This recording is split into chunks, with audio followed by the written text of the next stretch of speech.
Derrière les murs, que se passe-t-il dans les prisons françaises? Protéger la société des délinquants, les réinsérer, voici les 2 missions assignées aux prisons. Une prise d'otage, un meurtre, les chiffres de la surpopulation carcérale. L'écho qui nous parvient des établissements pénitentiaires est souvent empreint de violence. Depuis 2 ans, nous demandons à entrer en maison d'arrêt. Mais impossible de trouver un accord avec l'administration pénitentiaire. L'accès aux prisons est soumis à conditions. Nous n'avons donc pas filmé en détention. Toutes les images d'intérieur des prisons de ce reportage sont des images d'archives. Y aurait-il une loi du silence qui s'exerce sur ces lieux de privation de liberté? Pour lever cette opacité, nous avons décidé de reconstituer le parcours de 3 détenus. À l'hiver dernier, ces 3 visages sont apparus dans la rubrique Faits divers. Jérémy Martinez, 19 ans, condamné à 3 ans d'emprisonnement, dont 2 avec sursis pour vol. Julien Cazard, un mineur de 16 ans, en prison pour 2 mois, lui aussi pour de multiples vols. Et Lucilia Semedo, 28 ans, qui purgeait une peine de 3 ans pour trafic de drogue. Compte en commun, ces 3 personnes, toutes les 3, sont mortes en détention. Que révèle chacun de ces drames sur les prisons françaises, leur fonctionnement, celui de la justice? C'est tout l'objet de cette enquête.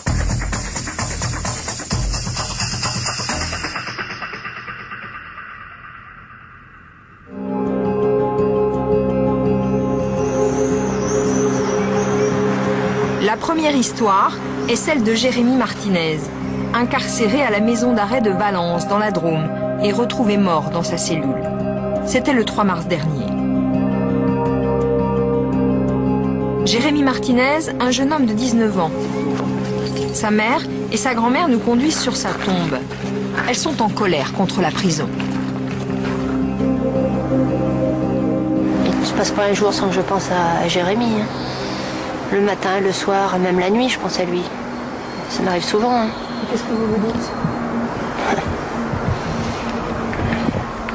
J'ai de la haine contre la prison, c'est tout. En quelque sorte, c'est eux qui me l'ont pris. Voilà ce que je me dis. Moi, je dis que c'est des salopards. Excusez mon langage, mais je le dis, c'est des méchants. Ils n'ont pas été humains, ils n'ont rien fait pour sauver notre Jérémy. Ils ont mis Jérémy avec son bourreau. Tiens ton jouet, continue. Voilà, moi je le vois comme ça, alors. Moi je les hais. La dernière fois que les 2 femmes ont vu Jérémy vivant, c'était 2 jours avant le drame, au parloir de la prison. Le samedi 1er mars, elle se présente à 9h40. Jérémy arrive, visiblement souffrant. Alors on lui dit, mais ça n'a pas l'air d'aller. Il dit, ben, c'est qu'ici, si on ne se défend pas, on est obligé de se défendre. Sinon, si on ne se défend pas, on massacre. Et le détenu qui est avec moi, il est pas bien fin et il me bat. Et il nous a fait voir donc son bleu qu'il avait là. Et quand on a levé son tricot, c'est là qu'on a vu qu'il avait plein de coups dans le dos. De coups? Les coups. Et que là, il avait même une petite bosse sur l'omoplate. Inquiètes, les 2 femmes vont alors se tourner vers les surveillants. À la fin du parloir, elles demandent que Jérémy puisse être soigné. Je leur ai dit qu'il fallait un médecin, que c'était urgent, qu'il allait mal, que son bras ne peut plus le bouger, et qu'il avait un coup sous l'œil, avec la surveillante surtout, celle qui était au parloir de 9h40 le 1er mars. Et elle m'a dit qu'il fallait le faire, qu'il fallait qu'il fasse la demande par écrit, et que c'était comme ça, que c'était pas autrement. Vous avez insisté? J'ai insisté, mais on nous a mis dehors. On nous a dit de sortir. La surveillante du parloir rappelle en fait la procédure. Pour voir un médecin en détention, il faut écrire. La grand-mère insiste et s'adresse à un autre surveillant du parloir. Mais lui, on l'a bien mis au courant que Jérémy, il ne fallait plus le remettre dans cette cellule parce que celui qui était avec lui le battait et qu'il lui fallait un médecin parce qu'il ne pouvait plus bouger son bras. Tout ça, on lui a expliqué. Et alors? Eh ben rien. Rien. Après la mort de Jérémy, les surveillants du parloir ont été questionnés par leur hiérarchie. Dans leur rapport, ils disent n'avoir vu aucune trace de coup. Jérémy s'est bien déshabillé pour la fouille réglementaire. Il a parlé de sa douleur, mais sans donner de détails. Et affirment les surveillants, il a levé les bras sans se plaindre. Les coups n'étaient, disent-ils, pas visibles. Est-ce que vous avez demandé à votre fils de dire ce qui se passait aux surveillants? Est-ce que vous l'avez incité? Est-ce que vous l'avez poussé à dire les choses? Non. Pourquoi? Parce qu'il nous disait de nous taire. Il avait peur. Il avait peur, Jérémy. Donc il nous disait de nous taire.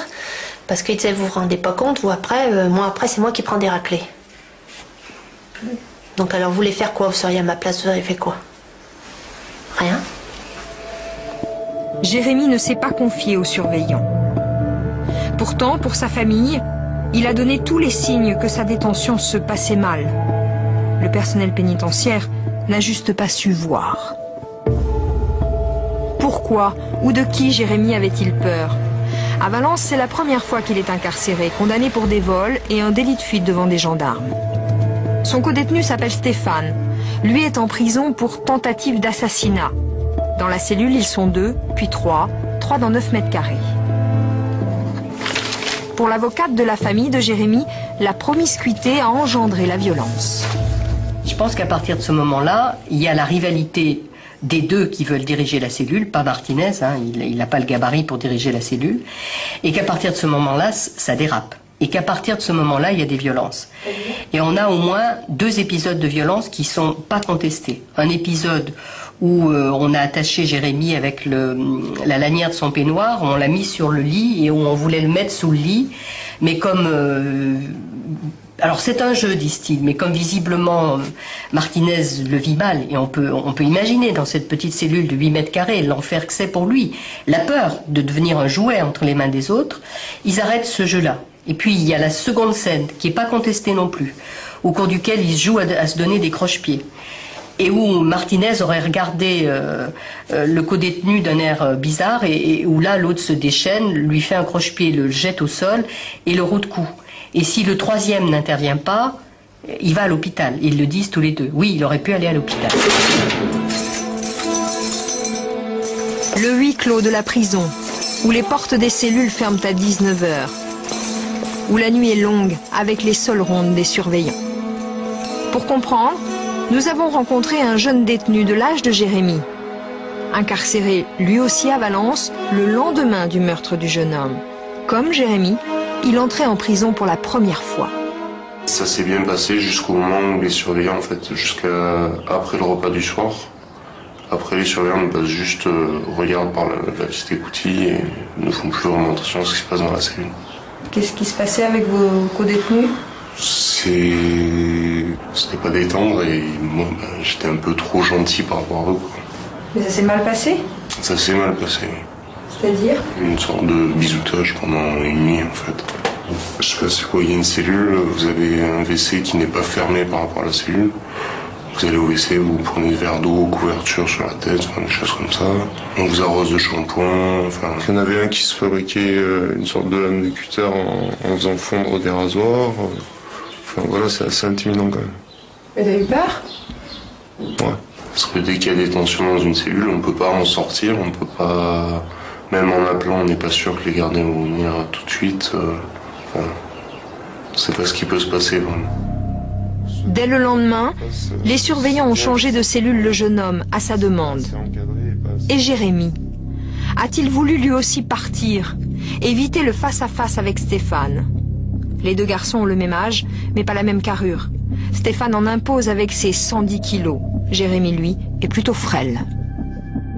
Il fait pas le poids et il veut partir. Mais comment est-ce qu'il peut partir d'une cellule dans laquelle, au départ, il a dit qu'il était d'accord pour venir? Et puis maintenant, il veut partir parce qu'il a peur. Mais il peut pas dire qu'il a peur, parce qu'ils sont là, les 2 autres. Et à qui est-ce qu'il peut parler? C'est un enfer psychologique terrible. Quelques heures avant de mourir, Jérémy va pourtant briser le silence. La scène se déroule sur la coursive au 1er étage. Il est 13 h. Les détenus sortent pour rejoindre les ateliers de travail. Une surveillante ouvre la cellule. Jérémy est là, mais avec 2 sacs d'affaires sous le bras. Il veut, dit-il, changer immédiatement de cellule car ça ne va pas. La surveillante lui répond qu'il doit faire une demande écrite. C'est la procédure. Est-ce que les surveillants auraient pu lui demander pourquoi il voulait changer de cellule à ce moment-là, le voir sortir avec ses sacs? Est-ce que ce n'était pas une situation inédite? Alors, situation inédite, non. Des détenus qui veulent changer de cellule et qui parfois commencent à faire un peu le forcing, et puis qui en réalité ne le font plus, c'est ce qui semble s'être passé, c'est malheureusement le lot quotidien. Il suffit qu'il se soit engueulé dans une cellule avec son co-détenu, et puis il n'a pas forcément envie d'y revenir, et puis on lui dit c'est comme ça qu'il faut faire, il te faut attendre. Donc il attend et il repart et effectivement il va faire un mot, il va changer de cellule 2 ou 3 jours après. C'est généralement ce qui se produit. Jérémy est toujours sur le pas de la porte. La surveillante appelle son supérieur. Stéphane monopolise l'attention. Jérémy, lui, est silencieux. Le jeune garçon repose ses sacs, part travailler. Il n'y a plus d'urgence. Sur les coursives, les surveillants sont constamment sollicités. Alors ils partent s'occuper d'autres détenus. Mais pourquoi est-ce que les détenus doivent-ils insister? Il n'y a pas de place. Pour qu'on leur pose la question. Mais il n'y a pas de place à Valence. Donc les surveillants, à partir du moment où il n'y a pas d'urgence pour eux, et où les détenus ne manifestent pas cette urgence, ne vont pas aller au-delà et vont gérer plus la problématique des 50 demandes de la semaine en se demandant qui va être poussé pour faire de la place à l'autre en réalité. Donc on est dans cette problématique qui est une espèce de puzzle, comment gérer les détenus et comment gérer cette surpopulation. La demande de changement de cellule attendra donc. Nous sommes quelques heures avant le meurtre. Au repas, Stéphane questionne les surveillants pour savoir si Jérémy va partir, le quitter. Ce soir-là, le 3e détenu est au quartier disciplinaire. Jérémy est seul face à Stéphane. Il est 19h. La porte de la cellule se ferme à double tour.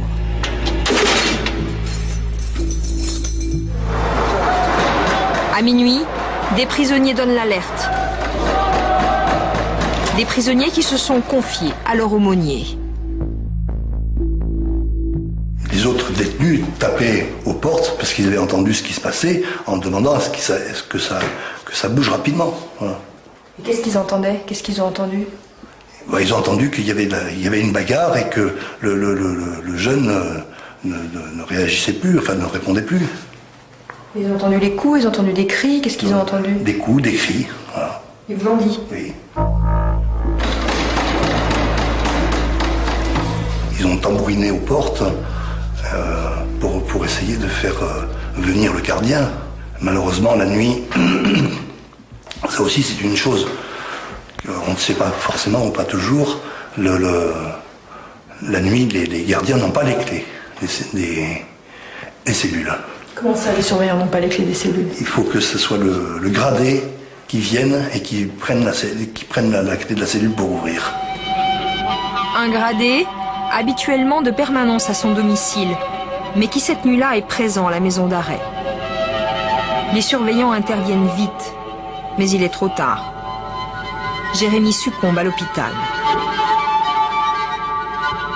La panique, l'ambulance, les autres détenus ne voient rien, mais entendent tout. C'est terrible, parce que même pour eux, enfin, ils vivent ça comme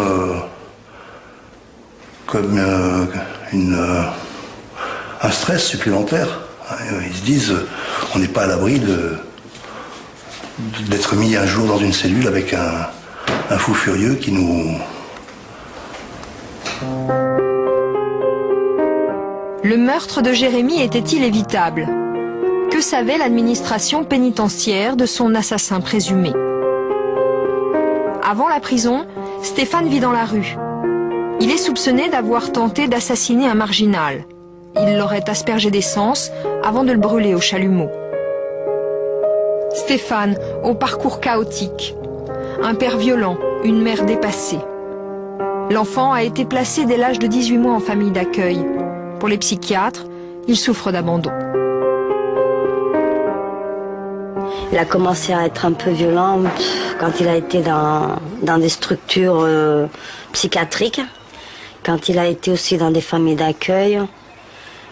Et puis bon, c'est vrai qu'il, je sais pas comment dire, il pouvait être gentil, agréable, serviable, qu'il pouvait, du lendemain, il pouvait changer, quoi. Je sais pas ce qui se passait dans sa tête, je peux pas vous dire, je peux pas expliquer pourquoi il était comme ça.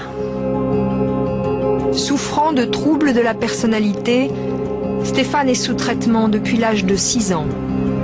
À sa majorité, il séjourne 6 mois dans cet hôpital psychiatrique.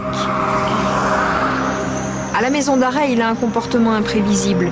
Le médecin le signale à l'administration pénitentiaire qui édicte une note interne à la prison. Cette note, la voici. Elle explique que Stéphane présente des risques de dangerosité pour les autres.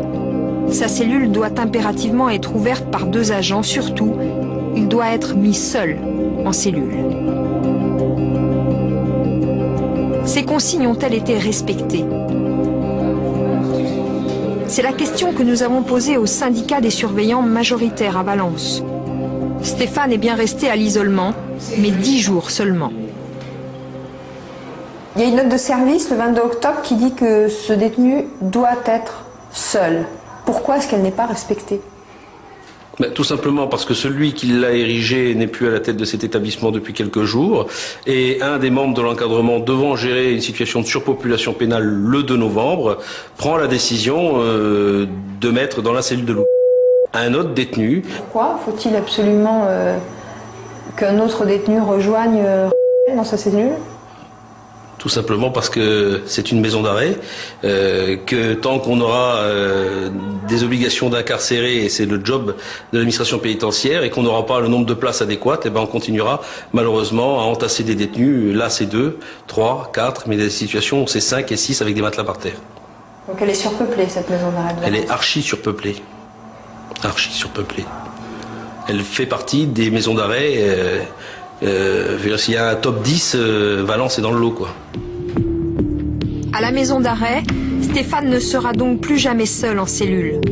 Le temps passe, la prison n'a plus de directeur pendant plusieurs mois, la note est oubliée. Alors quand Jérémy Martinez demande à changer de cellule, personne ne se souvient que son codétenu a été déclaré dangereux. Plusieurs semaines après le meurtre de Jérémy Martinez, 2 surveillants de la maison d'arrêt ont été traduits en conseil de discipline par leur administration. Le rapport du ministère de la Justice les concernant est sévère. Faute professionnelle, grave négligence. Mais le rapport dépasse la responsabilité des surveillants contraints de gérer la surpopulation. Le texte décrit le mal dont souffre cette maison d'arrêt.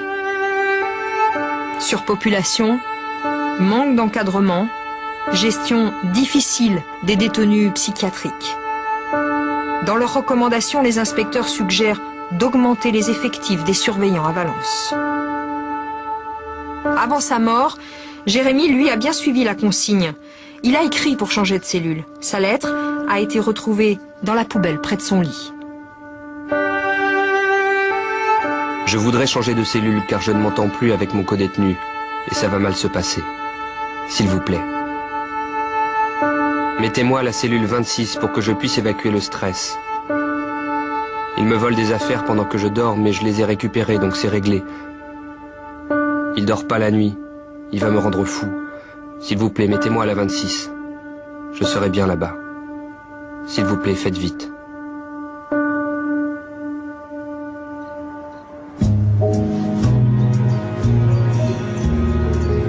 Lyon, au printemps dernier.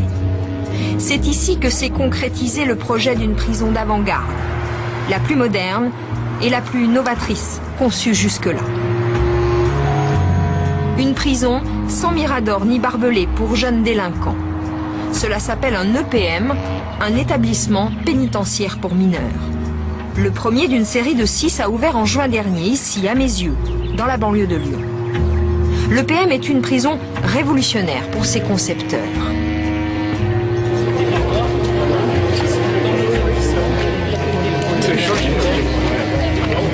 Sur l'unité d'enseignement avec 4 salles de cours, dont une salle de cours multimédia. Priorité à l'éducatif. Les jeunes délinquants ont au programme 60 heures d'activité par semaine, bien encadrées. Surveillants, éducateurs, professeurs. Le PM compte 2 adultes pour un jeune. Une prison inédite destinée aux multirécidivistes de 13 à 18 ans. Dès son ouverture, le PM de Meyzieu accueille une trentaine de jeunes. 6 mois plus tard, l'un des mineurs délinquants écroués ici s'appelle Julien Cazard. Il a 16 ans. Il sera le premier à trouver la mort dans cette prison, considérée comme un modèle. Avant la prison, Julien vit à Montélimar. Des dizaines de fois, son père a sillonné la ville à la recherche de son fils qui multiplie les vols et s'enfuit de la maison. Il fugue et il part une semaine sans donner de signe de vie, pas de téléphone, il ne répond plus au portable. Et on dirait que quelque part au fond de lui, j'ai honte. Je préfère la rue que d'avoir le courage de dire ouais, je m'excuse, j'ai fait ça. Il avait ce problème, il ne parlait pas. Il n'a jamais vidé son sac. Son père a élevé Julien Cazard seul. La mère est partie sans donner de nouvelles aux 18 mois de son bébé. Un enfant gâté. Mais très vite, Julien se mure dans le silence. À la maison, la mère a été comme effacée. Julien ne saura jamais ce qu'elle est devenue. Son adolescence sera le début d'une longue dérive. En décembre 2007, son dossier compte une trentaine de vols et actes de violence. La justice de Valence décide alors de l'incarcérer pour 2 mois. Pendant 3 ans, c'est le même juge qui a suivi Julien Cazard. Stopper la spirale, le sortir de son milieu, voilà à quoi devait servir la prison. Une des grandes fragilités de Julien, c'était de se retrouver dans son milieu sur Montélimar, où se retrouver avec un certain nombre de jeunes avec lesquels, je dirais pas qu'il se faisait entraîner, mais lui-même pouvait les entraîner par moments, mais lui-même pouvait se faire entraîner par les autres. Et Montélimar était extrêmement néfaste pour lui. Et je pense que l'idée du parquet de Valence avait été de dire, en attendant un projet réel, il faut effectivement qu'on le place en détention. Et peut-être qu'à ce niveau-là, c'était un moyen de le protéger. 2 mois de détention, mais le juge et surtout ses éducateurs expliquent à Julien que sa peine peut être aménagée, qu'il pourrait rejoindre un centre éducatif renforcé à la campagne. Julien Cazard arrive donc à l'EPM avec l'idée qu'il va y rester peu de temps. C'est la première fois que le garçon entre en prison. Julien, ça se passe plutôt bien sur le module arrivant, jusqu'à effectivement jusqu'au 8e jour ou 9e jour où là effectivement il y a un incident, il commet des dégradations importantes, il est dans un état d'agitation et d'excitation qui vont motiver à un moment donné son placement de manière préventive au quartier disciplinaire. Nous sommes au lendemain de Noël. L'adolescent est isolé quand il se plaint au surveillant d'une forte douleur. Il s'est plaint d'une douleur à l'épaule, donc il a été extrait à l'hôpital. Il avait une luxation récidivante, donc il avait régulièrement un problème, son épaule se déboîtait. Alors soit qu'il le faisait exprès, soit que naturellement elle se déboîtait. Donc il a été extrait à l'hôpital. À l'hôpital, le médecin trouve la raison de cette luxation. Il écrit dans son rapport que le garçon est tombé en essayant de se pendre à un qui a lâché. Mais le PM dit manquer d'éléments pour croire cette version. On nous fait état de déclarations qu'il aurait eues vis-à-vis du médecin indiquant qu'il aurait tenté de s'accrocher avec un bout de drap, mais on n'a rien au niveau de l'établissement qui nous permet de le justifier ou de le démontrer. Mais le médecin vous dit que c'est une tentative de suicide. Le médecin de l'hôpital. Non, il ne nous parle pas de tentative de suicide, il nous dit que le jeune aurait déclaré, mais on a très peu d'éléments pour pas dire aucun de la part du médecin. Et la déclaration de Julien ne vous suffit pas ? La déclaration de Julien, lorsqu'il est vu par le cadre au moment de son départ, il se plaint de sa douleur d'épaule. L'hôpital décide de garder Julien Cazard. Il est minuit. À minuit 30, Le médecin écrit que le cadre de permanence de la prison refuse l'hospitalisation. Le cadre m'a indiqué effectivement qu'il ne lui a pas donné d'éléments suffisants, qu'il a... Il parle clairement de tentative de suicide. Il ne lui a pas donné ni d'écrit. Il aurait pu lui faxer quelque chose, un document. Il n'a rien eu. Nous avons retrouvé le médecin qui a vu Julien ce soir-là pour lui montrer son propre rapport. Le docteur se souvient très bien du jeune Khazar. Très bien aussi des surveillants qui l'accompagnaient. Ils ont signé sur ordre une décharge pour récupérer le garçon. Ce patient est sous l'autorité de quelqu'un. C'est ça, c'est le problème.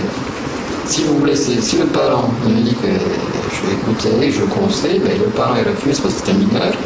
Si le parent il refuse, ben, je dis voilà, il y a un refus voilà, du parent. Donc dans ce cas-là, il y avait un refus de la part de l'administration. Voilà. Et quand vous écrivez que le lieutenant d'astreinte décide par elle-même d'assurer la sécurité du patient et refuse d'accepter l'hospitalisation, c'est que vous l'avez proposé, l'hospitalisation. Elle a été proposée. Ouais, je veux bien que je sois d'origine étrangère, que je fasse des erreurs, des fautes, mais je pense bien avoir compris le sens de cette phrase. Il aurait fallu qu'il soit hospitalisé, à votre avis? Dans votre souvenir, de ce que vous vous souvenez? Quand je refuse l'hospitalisation, ça veut dire quoi? Cet incident est-il un simple cafouillage administratif? Une mauvaise communication? Ou bien une volonté de l'EPM de ramener Julien Khazar à tout prix, là où l'attend le lendemain un conseil de discipline? 2 jours passent. Julien Khazar tente encore le pire. Samedi, de nouveau, il y a un acte de mise en danger, effectivement, où le jeune s'accroche, là encore avec un drap, dans sa cellule. Donc il y a une extraction qui est provoquée, et cette fois-ci, donc sur l'hôpital, cette fois-ci, on nous donne effectivement un certificat d'hospitalisation, on nous prescrit une hospitalisation, et il est admis effectivement à l'unité hospitalière sécurisée interrégionale. C'est donc sa 2e tentative de suicide? Non, c'est sa première. Juridiquement, pour moi, c'est sa première. Et la première fois, la première extraction, c'était une extraction pour un problème d'épaule déboîtée. Quelle image avait le PM du jeune Khazar? Fallait-il hospitaliser le garçon après ces 2 tentatives de suicide? Seuls les médecins pouvaient en décider. Le professeur Lamotte est responsable de la psychiatrie à l'EPM. Il ne souhaite pas nous parler directement de Julien, mais il explique que son cas est courant et peut être compatible avec la détention. D'une façon générale, 2 tentatives de suicide dans la même semaine peuvent être aussi bien quelque chose de très préoccupant que quelque chose d'une immense banalité. Et on en a eu qui ont pris une espèce de routine de présenter une tentative de suicide quasi quotidienne pendant un certain temps pour être dans une demande qui ne pouvait pas être satisfaite. Encore une fois, ça ne peut pas être le langage normal. C'est un élément, bien sûr, qu'on prend en compte, mais on n'est pas dans l'idée que le suicide est la condition nécessaire et suffisante pour obtenir un changement de son état. L'adolescent ne semble plus s'arrêter. 5 jours après sa 2e tentative de suicide, les surveillants interviennent encore une fois à temps pour l'empêcher de se pendre. Il met encore un stratagème, enfin, il met en scène un acte de pendaison. Donc là encore, il est extrait. Il est extrait sur l'hôpital. Qu'est-ce qu'ils vous ont dit, les médecins? Ils vous ont sans doute expliqué en quoi l'état psychologique de ce garçon était compatible avec l'état psychologique du garçon, selon les médecins, était compatible parce qu'il n'y avait pas les signes avant-coureurs de la crise suicidaire. C'est les éléments qu'on nous donne. Un état d'abattement, un état dépressif. On n'était plus sur des conduites irraisonnées, des conduites à risque, de mise en danger, qui pouvaient s'apparenter au ce qu'on appelle le jeu du foulard, des fois la prise de risque. Les médecins et l'EPM se sont-ils trompés? Ont-ils cru que Julien Khazar ne mettrait jamais réellement sa vie en danger? Pour l'avocat de la famille, l'EPM a voulu mater l'adolescent. Je crois pour ma part que ce qui s'est passé, c'est que on a dit il fait des tentatives de suicide, il nous embête. Bon, il veut gagner, il veut rester à l'hôpital, pas être en prison, eh bien on va voir. Et à partir de ce moment-là, il s'est engagé un espèce de bras de fer entre l'administration pénitentiaire et cet enfant, cet adolescent. Alors vous savez, un bras de fer entre c'est une administration aussi puissante que l'administration pénitentiaire et un ado en difficulté, on sait où ça mène. Ça mène à ça, c'est-à-dire qu'il a été brisé. Nous sommes début janvier. Julien est en prison depuis 3 semaines. Ses éducateurs lui ont dit qu'il quitterait vite le PM pour un séjour en centre éducatif renforcé à la campagne, en Haute-Loire. Qu'en a-t-il été de ce projet? Nous sommes allés au CER. Le ministère de la Justice refuse que nous interviewons les responsables du centre. Des responsables qui ont vu Julien après ses 2 tentatives de suicide et qui confirment. Les éducateurs autour de l'adolescent étaient inquiets. Il faut, disait-il, sortir au plus vite Julien de l'EPM. Le CER lui réserve alors une place pour la mi-janvier. À Valence, le juge qui s'occupe du dossier de Julien Cazard a lui aussi planifié une sortie de prison mi-janvier. J'ai prévu, je le répète, une audience pour une libération conditionnelle. J'ai donc sollicité, parce que c'est prévu par les textes, l'avis du directeur de l'établissement sur cette libération conditionnelle. Et c'est l'un de ses adjoints qui téléphone à mon greffe le vendredi qui précède l'audience, donc ça va être le vendredi 18 janvier de mémoire, pour faire remarquer que je ne serais pas compétent pour statuer sur la libération conditionnelle. Le juge a tout prévu, mais il n'a pas relu son code de procédure pénale. Dans cette prison, il n'est pas compétent. Julien est incarcéré dans le département du Rhône.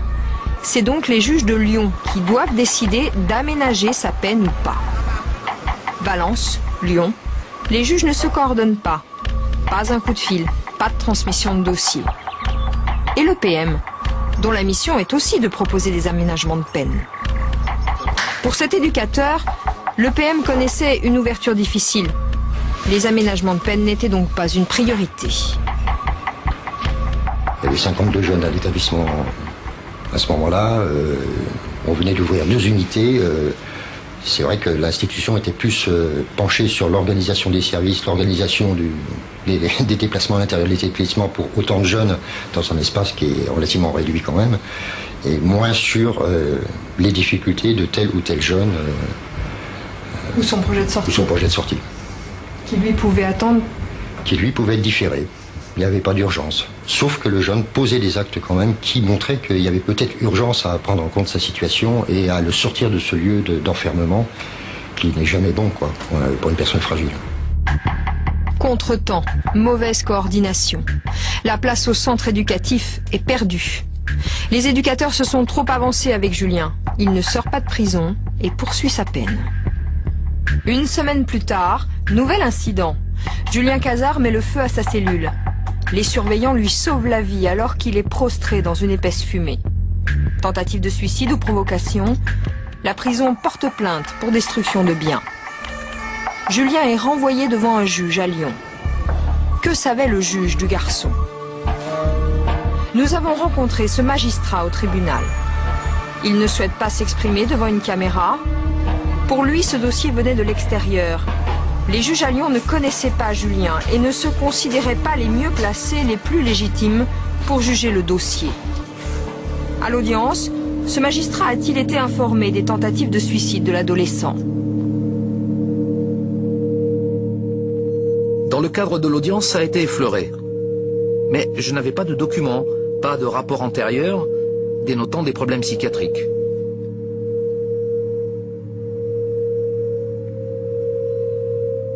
Alors ce magistrat a-t-il cherché à contacter ses collègues de Valence? Moi, le mineur, je le reçois à 18h. Trouvez-moi quelqu'un à 18h à Valence qui puisse me répondre. Qui voulez-vous que j'appelle à 18h alors que je dois rendre une décision immédiate? Le juge renvoie alors Julien Cazard à l'EPM, car selon lui, c'est le meilleur projet pour le garçon. 4 jours plus tard, le père de l'adolescent reçoit un coup de fil d'une éducatrice de la prison. La communication, elle est restée pas loin de 7 minutes, en me disant que maintenant, Julien, il faut qu'il arrête son délire. C'est pas en faisant les tentatives de suicide pour qu'il puisse passer quelques jours à l'hôpital. Ça, on l'a compris. Maintenant, il faut qu'il arrête. J'ai rendez-vous avec lui à 17h. Je vais lui mettre les cartes sur table, qu'il puisse comprendre et qu'il arrête de nous prendre pour des cons. Elle vous a réellement dit ça et parlé comme ça? Ah oui. En utilisant ce vocabulaire? Voilà, qu'il arrête de nous prendre pour des cons. À partir de là, moi, je l'ai rappelé après, en lui disant, ne faites pas ça, ne le parlez pas comme ça. Vous allez encore aggraver son cas psychologiquement, quelque part. Le lendemain matin, Julien prend son petit déjeuner, fait son lit. Il est de bonne humeur. 1 heure plus tard, un surveillant le retrouve pendu à son drap, accroché à la grille d'aération de la cellule. C'est son ultime tentative de suicide. Julien Cazard est inconscient à l'hôpital. 2 policiers gardent sa chambre et empêchent son père de le voir. Il sera au chevet de son fils le lendemain. Le médecin lui annonce qu'il n'y a plus d'espoir. Je le voyais comme s'il était en train de... S'il dort, il est en train de dormir, il dort. Son petit cœur, il bat. Son corps chaud. C'est tant qu'il se réveille.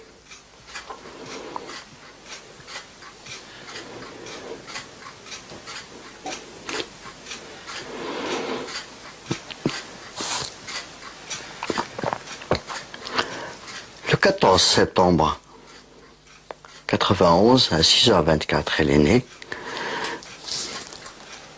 C'est moi qui l'ai pris. Le 4 février 2008, j'avais ma main sur sa poitrine et je demandais au médecin qu'il arrête. Et le dernier battement de cœur, encore, entre le fond de ma main. Et c'est là où j'ai appris quelque part, tu sais, ça y est, il est parti.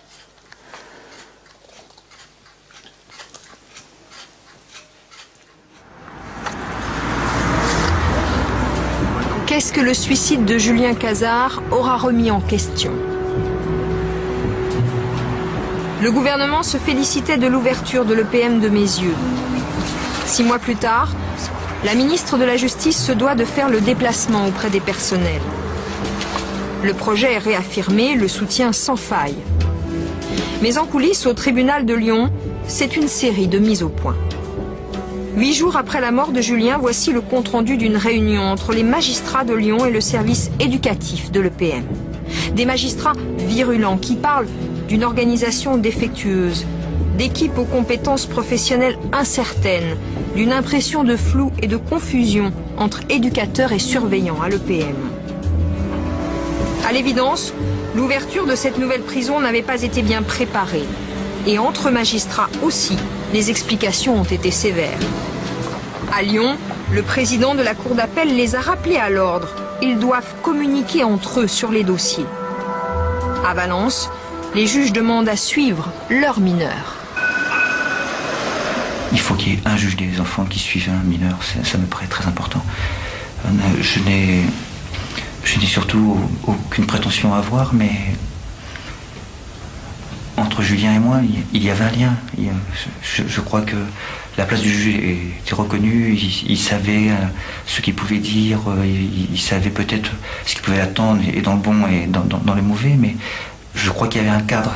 Mais lorsqu'il commençait à y avoir une multitude de personnes, pour peu que le mineur, effectivement, ait du mal à se confier, ait du mal à s'ouvrir, il ne se confie pas beaucoup, Julien. Je crois que ça a dû participer, effectivement. Il a peut-être eu le sentiment d'être pris dans une spirale et il ne tenait plus les aboutissants. Quelques jours après le drame, le ministère de la Justice a dépêché à l'EPM 2 de ses inspecteurs. Leur conclusion, le personnel a fait tout son possible pour sauver le garçon. Quand on reprend la procédure, on n'a pas le sentiment qu'à un moment donné, il aurait fallu faire quelque chose de plus. On reprend, on se dit, là oui, on a réagi, on a saisi, on a demandé. On se dit qu'il y a peut-être une problématique spécifique aux mineurs dans la crise suicidaire. Ça c'est un enseignement. C'est de se dire que peut-être, contrairement aux majeurs où il y a une crise suicidaire, où il y a des stigmates, où il y a des signes avant-coureurs, peut-être que chez un jeune, c'est encore plus sournois. Pendant plusieurs semaines après le suicide de Julien Cazard, les détenus à l'EPM ont été moins nombreux. De 60, leur nombre est tombé à une vingtaine.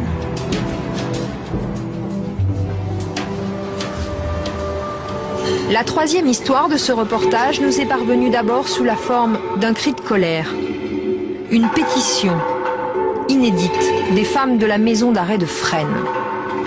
Dans la prison, cette feuille manuscrite est passée de cellule en cellule, apposée leur nom et leur numéro d'écrou pour toute signature. L'indignation et la révolte. Les prisonnières tapent sur leurs barreaux pour rendre hommage à l'une des leurs, Lucilia Semedo, 28 ans, qui vient de mourir à la maison d'arrêt. Lucilia, condamnée pour trafic de drogue, est restée sans soins pendant plus de 8 heures, seule dans sa cellule. Lucilia, ou le récit d'une matinée d'agonie. Tout commence le 18 janvier dernier, entre 4 et 5 heures du matin. Lucilia Semedo tombe dans sa cellule, elle pleure, se plaint de forts maux de tête. La surveillante lui explique par l'œilleton qu'elle ne peut rien faire, qu'il faut attendre l'ouverture des portes et l'arrivée de l'infirmière. C'est le début d'une longue attente, racontée par une codétenue de Lucilia. Nous rencontrons Yasmine, alors qu'elle rend visite à la famille de son ami décédé. Cet ex-détenu veut comprendre pourquoi Lucilia a été laissée sans soin, Lou, comme elle la surnomme. 55, hein, sur la droite, bon voyage. Elle a reconstitué la matinée du drame. L'ouverture des verrous, c'est à 7h. À 7h, ils sont venus, donc, comme tous les matins. Lou, ça s'était pas arrangé, donc sa codétenue a dit oui, il nous faut un médecin, il nous faut un médecin. Ils ont dit oui, bah, on va prévenir, vous inquiétez pas, on va prévenir l'infirmière. Donc voilà, 7h. À 8h, ils ont demandé à Lucilia aussi de descendre pour travailler. Elle a dit qu'elle pouvait pas, qu'elle n'était pas en état. Donc après, à 8h, ils sont partis chercher sa codétenue pour aller au travail. Donc elle est descendue travailler à 8h, en laissant Lou dans la cellule, en se disant que bah, d'ici là, qu'il prendrait soin d'elle et qu'il viendrait la voir. Il est 8h. Les surveillantes quittent la cellule de Lucilia Semedo en promettant de prévenir l'infirmière. L'ont-elles fait? Cet homme appartient à l'inspection des services pénitentiaires. Il a enquêté sur la mort de la détenue. Il est formel. Les surveillantes ont bien alerté l'infirmière dès son arrivée. Elles se sont même fait insistantes. À 10h, la surveillante est revenue, puisqu'elle n'avait pas à revenir, si vous voulez, particulièrement. Mais juste avant, et elle voit qu'elle n'a toujours pas été vue par le... Semedo lui dit qu'elle n'a toujours pas été vue par l'infirmière, et c'est là qu'elle prévient le premier surveillant en se disant il aura plus de poids que moi, et je pense que comme ça, elle va mieux. C'est la deuxième alerte, et l'infirmière ne se déplace toujours pas. Pourtant, Lucilia Semedo est une détenue atteinte d'une maladie incurable. Elle est très suivie par le service médical. Son état se dégrade depuis des semaines. Pour l'avocat de sa famille, c'est bien ce qui aurait dû alarmer l'infirmière. Lucilia est dans un état de santé précaire. Nous le savons depuis plusieurs mois, à tel point qu'un scanner a été ordonné a été prévu pour le 23 janvier. Nous sommes quand même le 18. Donc cet état n'a pu qu'empirer depuis quelques mois. Cette infirmière aurait dû être particulièrement alertée, ou tout au moins alerter le médecin de garde, mais en tout état de cause, on aurait dû, au sein de l'administration pénitentiaire, réagir de manière beaucoup plus rapide. Prélèvement sanguin, distribution de médicaments. Ce jour-là, l'infirmière ne change rien à ses habitudes. Elle passe même devant la cellule de Lucilia sans s'arrêter. Les surveillantes lui ont parlé de maux de tête, alors pour son chef de service, elle n'a aucune raison de s'inquiéter. Elle avait une distribution de médicaments à faire et elle n'a pas non plus, puisqu'elle vivait depuis le début de la matinée que cette patiente avait des maux de tête, mais que somme toute c'était quelque chose qui était comparable au suivi de cette patiente depuis plusieurs jours, voire une quinzaine de jours, eh bien, n'a pas trouvé, je dirais, l'urgence à faire ouvrir particulièrement cette cellule. Mais qu'est-ce que ça lui coûtait puisqu'elle passait devant pour sa distribution? Je pense qu'elle était. Il faut voir que cette infirmière, la distribution des médicaments est un temps important, est un temps qui prend du temps, et elle a dû vivre cette notion qu'il fallait bien sûr voir passer cette patiente et qu'il fallait le faire avant la fin de la matinée, mais sans urgence extrême. Après une troisième alerte, l'infirmière arrive à 12:15. La détenue est dans le coma. L'infirmière n'a pas perçu d'urgence. Les surveillantes ont parlé de simples maux de tête. Mais avant le drame, la prison s'est-elle montrée vigilante sur l'état de santé de Lucilia? À la maison d'arrêt, une réunion se tient une fois par semaine entre surveillants et médecins pour parler des détenus. Dans les réunions qui ont précédé le drame, le cas de Lucilia n'a jamais été évoqué. Je comprends mal, si vous voulez, que les gens n'arrivent pas dans ce petit quartier, 80 détenus, à peu près autant de personnel, à se parler, à se faire confiance. Il n'y a pas de préconisation, je veux dire, pour que les gens se fassent confiance. Ça doit être d'eux-mêmes, ils doivent en sentir l'utilité. Je pense qu'aujourd'hui, ils en sentent l'utilité. Parce que si cette réunion s'était bien tenue avec des échanges en profondeur entre les gens, je pense qu'il n'y aurait pas eu ce drame. Un drame qui aurait donc pu être évité, reconnaît aujourd'hui l'administration pénitentiaire. Depuis, à Fresnes, médecins et surveillants ont été priés de se parler. Un deuxième poste d'infirmière est envisagé. Pour Yasmine, la prison est un lieu où il faut de toute façon se battre pour avoir accès aux soins. Le souci, et ce qui a été préjudiciable pour nous, c'est son caractère. C'est parce qu'elle était trop gentille. Elle était trop gentille, c'était pas une grande gueule, elle foutait pas le bordel, excusez-moi l'expression. Et vu qu'on l'entendait pas, qu'elle se plaignait pas, et ben voilà, ils se sont dit celle-là, elle se plaint pas, donc c'est bon, c'est que c'est pas grave. Ça aurait été une autre détenue, par exemple, moi, je donne mon exemple à moi, quand le peu de soucis que j'ai pu avoir, j'aurais tellement pris la tête, je les ai tellement rendus fous que moi, ce qu'ils avaient à faire, ils l'ont fait. Quel sentiment ça vous laisse? Du dégoût, de la rage, de la tristesse, plein de choses. Parce que je l'imagine, c'est même pas que je l'imagine, c'est parce que je la visualise, la scène. C'est parce que je l'imagine dans sa cellule et j'imagine tout, comment ça s'est passé de 4h du matin jusqu'à midi. J'imagine les 12 heures, j'imagine dans quel état elle devait être, j'imagine les choses qu'elle devait penser dans sa tête, j'imagine les trucs qu'elle devait se dire. Et il n'y a même pas de mots pour décrire, tellement c'est horrible. Au revoir. À la famille de Lucilia, Yasmine vient témoigner ce jour-là de la solidarité des ex-détenus. Ça va? T'as des gros bisous de Carole, elle m'a dit fais des bisous à Elton. Derrière elle, Lucilia Semedo laisse un fils de 10 ans.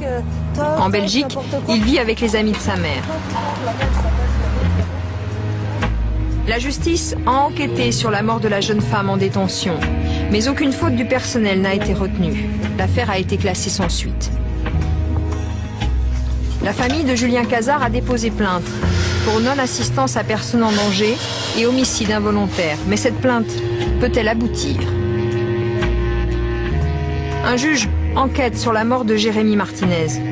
Son assassin présumé clame son innocence. Il est incarcéré désormais à Lyon, placé à l'isolement, où il a tenté de se suicider. Ces 3 drames ont été vécus comme des échecs par les surveillants, les éducateurs, les services médicaux des prisons. Le ministère de la Justice affirme tirer les enseignements de ces affaires.